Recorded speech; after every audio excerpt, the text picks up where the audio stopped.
Hello, I'm Mike Hamilton. This is Threat Watch, the weekly 15-minute podcast from Lumifi Cyber, where we dig into a few cyber news stories of the week and put them into some kind of context because nobody understands what's going on right now.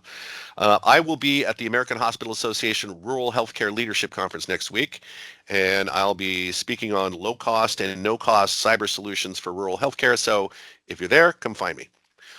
Today, I'm speaking with Anthony Radzykewycz, one of the Lumifi threat detection engineers. And in a moment, Anthony is going to give us a live demo of how a vulnerability is exploited, so you can see how easy these compromises can be. Anthony, how would you describe the work you do?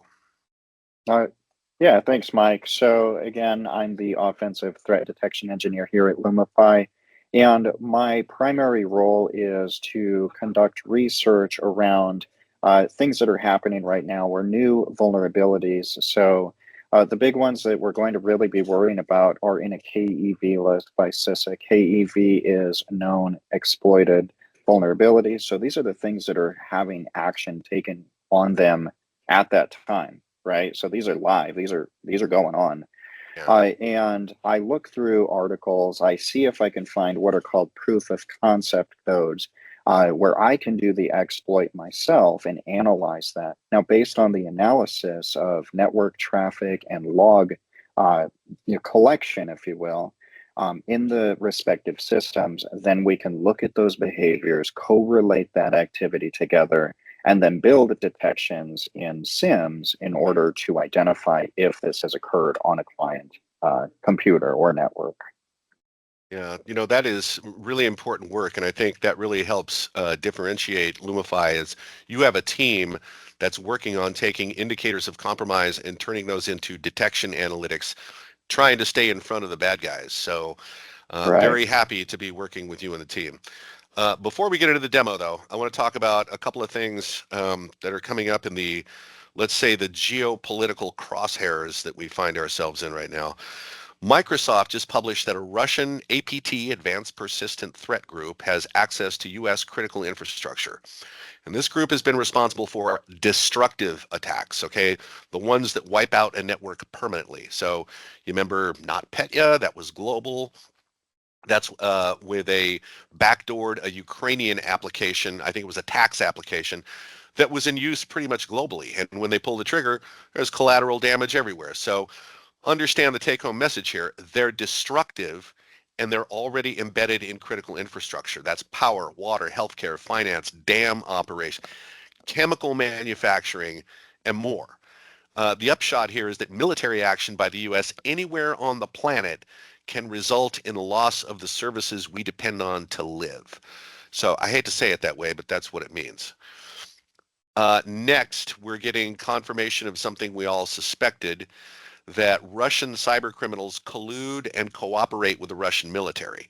The reporting is saying that the Russian government is turning to criminals to assist with the war in Ukraine, specifically focusing on military targets. Now, that's not exactly new. There have been lots of patriotic hacktivists on both sides of the war, but the assertion here is that it's cheaper and faster to rely on criminals and their tools rather than investing in creating them through the Russian military.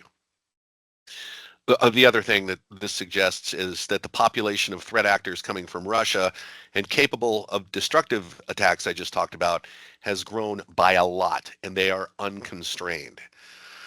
Okay, so if that wasn't bad enough, Chinese spies are now suspected of moonlighting as ransomware criminals.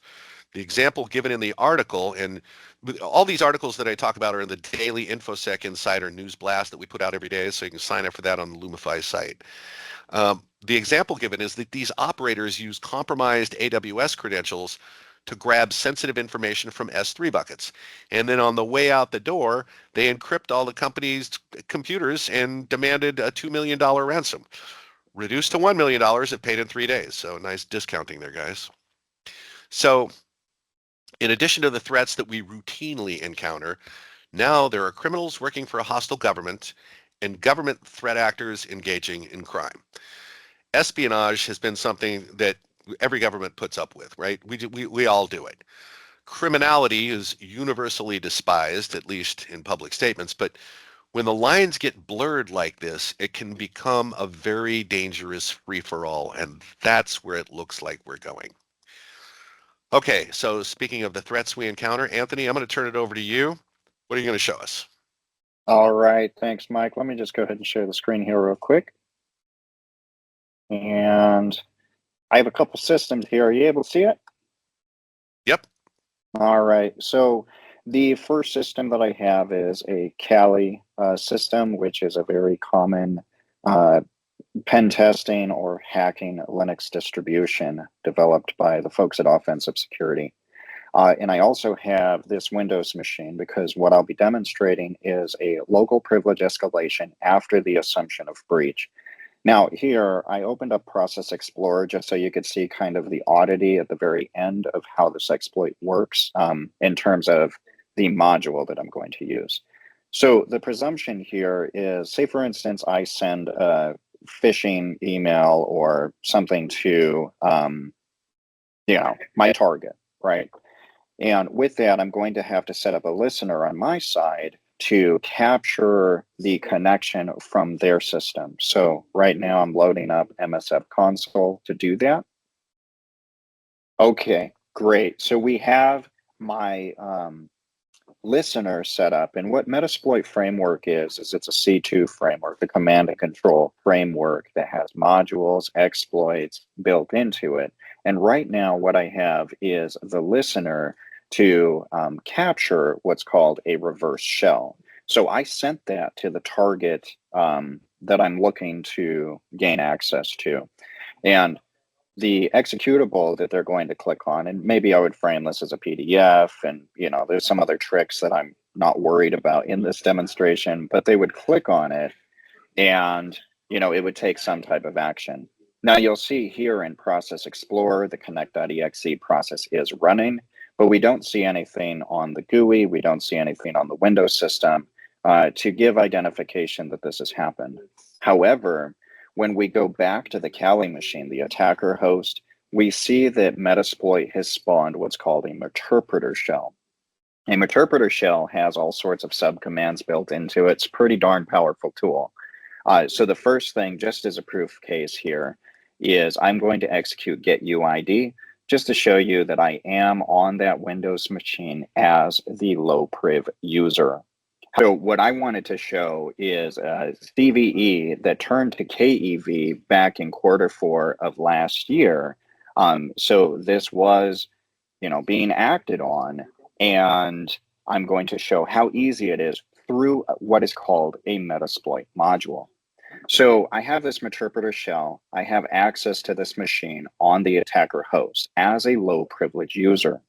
From here, I can background that session, and you'll see that it says backgrounding session 1.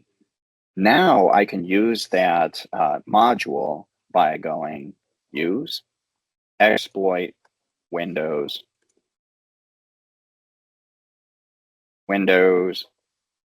local, and CVE 2024 35250, and this is exploiting the kernel streaming service driver on the Windows machine. Now from here, I'm going to show the options to see what I need to set for this module. And we can see that I can change the exit function. So right now it's just process. When that process dies, how is it going to close out? This will help in how would I say, when the shell is killed, right? This session that I'm going to privilege escalate with is killed, how graceful that'll be. In this case, it's just gonna be annihilated. It might cause some problems on the other side, give indication that there was something that happened. We're not really going to worry about that so much. However, we do need to set up our L host, and I'm just going to set up my listening host. So again, that's the attacker machine to my ETH0 interface. So again, this is on the attacker host. And just to stay away from 4444, I'm going to go ahead and set the listening port to 8080. That's not really necessary for us to do, but 4444 is a pretty clear indication that malicious activity is going on, as that is the default for Metasploit framework. Now that's it, except I need to set the session as well. So let's go back to show options. And if I scroll up just a little bit here, you'll see that there is a required session declaration that I need to put. So set session. And what was the session that I backgrounded the process to? It was the first session. With that, all I have to do at this point is enter exploit. When I press enter, we see that I have another reverse TCP handler here on port 8080, which is what I set, and that it is checking if it's a vulnerable version of Windows and then going through the privilege escalation. Now, sometimes you'll see that it doesn't work for whatever reason. We just are going to go ahead and do exploit again once we get back to our interpreter. All right, and after a few attempts here between the attacker host and the target host, I now have an additional interpreter session based on that first session. So what happened is I leveraged that connection of session 1. I imported this module using it with the Metasploit framework, and then it did this privilege escalation on that session and sent another reverse shell to me in a different session. And in this case, I'm now on session 4, as we see here. So I had to do a couple iterations of, stopping it and then running exploit again. But when I do get UID now, you'll notice that I went from a low privilege user all the way to system. There was nothing special that I set up on this machine other than making sure that it was out of date, right? So this was akin to the updates in Q4 of 2024. And it has been fixed since then. So make sure that you're updating your system so that an attacker can't get in and privilege escalate in this way. The last thing that I wanted to show is just Process Explorer. This is kind of fun. We see that Notepad is a child process of connect.exe. And let's see if I can go into this a little bit more. We can look in Notepad, and again, this is Process Explorer, and we see that Notepad made a TCP connection out of the ephemeral port here to the attacker host on 8080.